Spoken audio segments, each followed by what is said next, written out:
Kompas Petang kembali bersama saya Cindy Permadi. Saudara, Presiden Prabowo Subianto menjajaki peluang kerjasama dengan Thailand.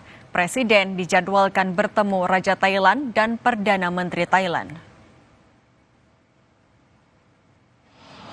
Presiden Prabowo Subianto tiba di Thailand Sabtu malam dan disambut sejumlah pejabat tinggi serta militer Thailand.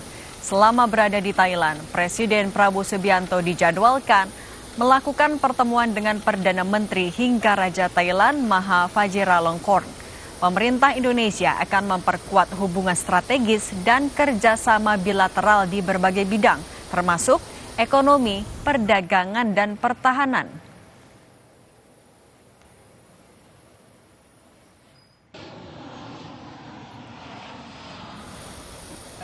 Kedatangan Presiden Prabowo Subianto disambut diaspora, mahasiswa, serta perwakilan KBRI di Thailand. Dua anak yang mengenakan busana adat Nusa Tenggara Timur menyambut dan memberikan buket bunga kepada Presiden Prabowo.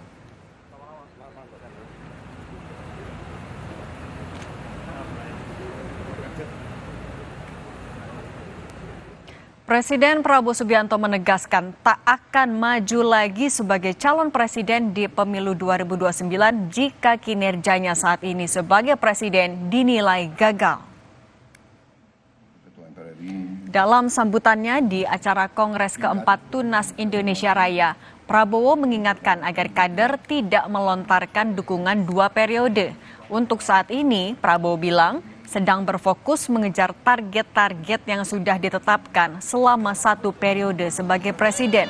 Bila nantinya Prabowo menganggap hal itu tidak tercapai, ia mengaku tidak akan maju nyapres lagi.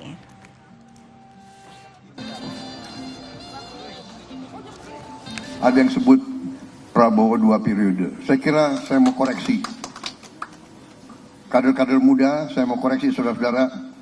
Please. Tolong jangan sebut seperti itu. Niat itu silakan disimpan dalam hati. Tetapi saya sudah katakan, nanti yang menentukan apakah Prabowo 2 periode atau tidak, selain yang maha kuasa, Prabowo sendiri. Kalau saya menilai bahwa diri saya tidak mencapai apa yang saya canangkan, saya tidak mau maju lagi sebagai presiden di Indonesia. Presiden Prabowo berjanji tidak akan ikut Pilpres 2029 jika gagal mencapai program yang sudah dicanangkan.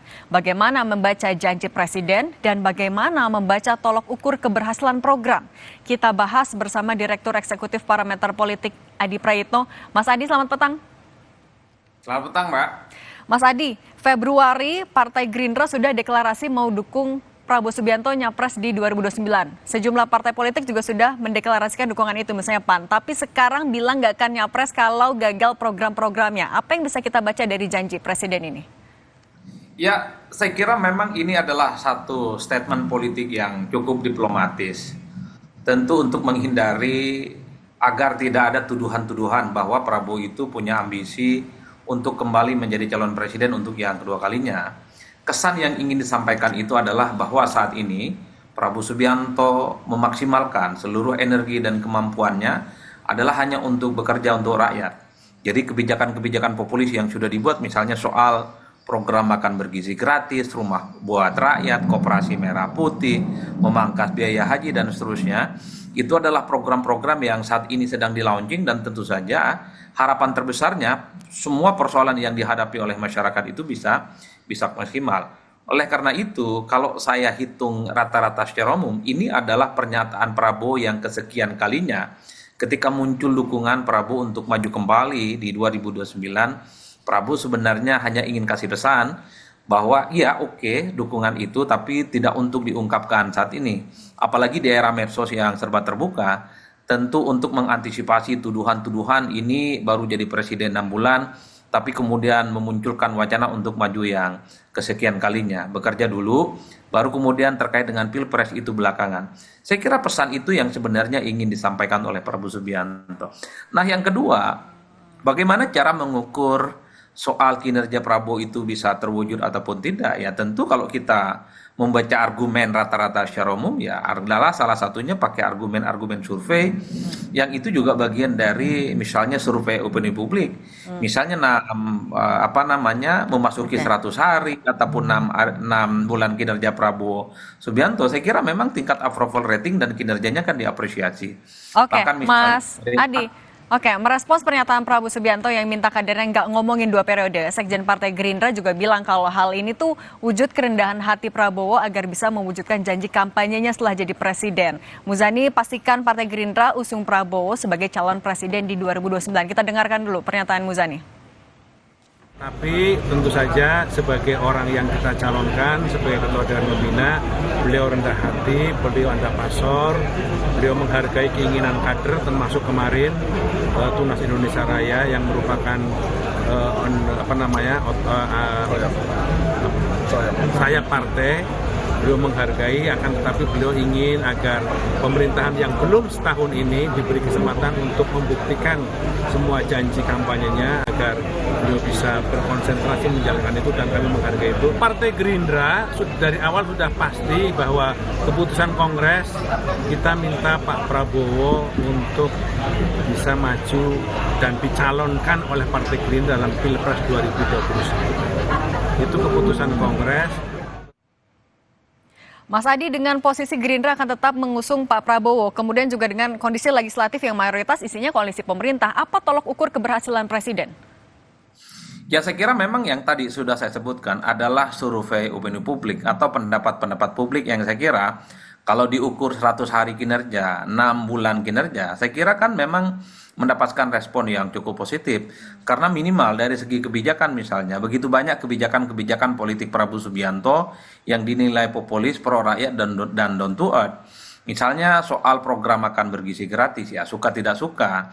Terlepas dari misalnya ada beberapa persoalan secara teknis itu yang menghambat misalnya, tapi kan semua orang happy dengan adanya program makan bergizi gratis.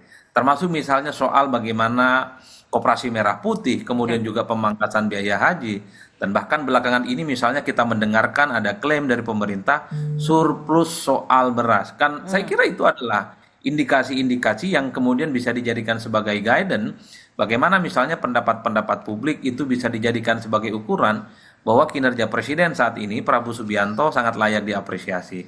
Nah, yang kedua yang berdasarkan argumen-argumen kualitatif.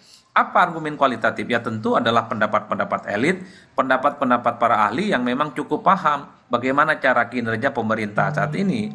Kalau kita menggunakan pendekatan semua partai politik dan di DPR, ya saya kira memang semuanya mengapresiasi. Minimal di 6 bulan Prabowo Subianto jadi presiden, semua sangat mendukung dan mensupport apa yang sudah dilakukan, terutama program yang pro rakyat.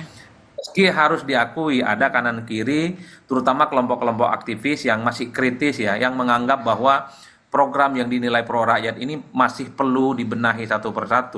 Misalnya ada yang keracunan makan bergizi gratis, bagaimana implementasi program-program populisnya di masa-masa yang akan datang. Oke, itu juga jadi PR selain dari tolak ukur keberhasilan ya Mas Adi Prayitno. Terima kasih sudah berbagi di Kompas Petang. Sehat selalu ya Mas Adi. Ya Mbak. Usai jeda saudara, kami hadirkan informasi operasi premanisme digelar serentak sejak awal Mei. Ribuan preman digelandang aparat. Tak hanya preman di trotoar, polisi juga menetapkan 3 orang jadi tersangka dalam kasus dugaan pemerasan di proyek pembangunan perusahaan asing di Cilegon, Banten. Selengkapnya dalam catatan Kompas TV usai jeda.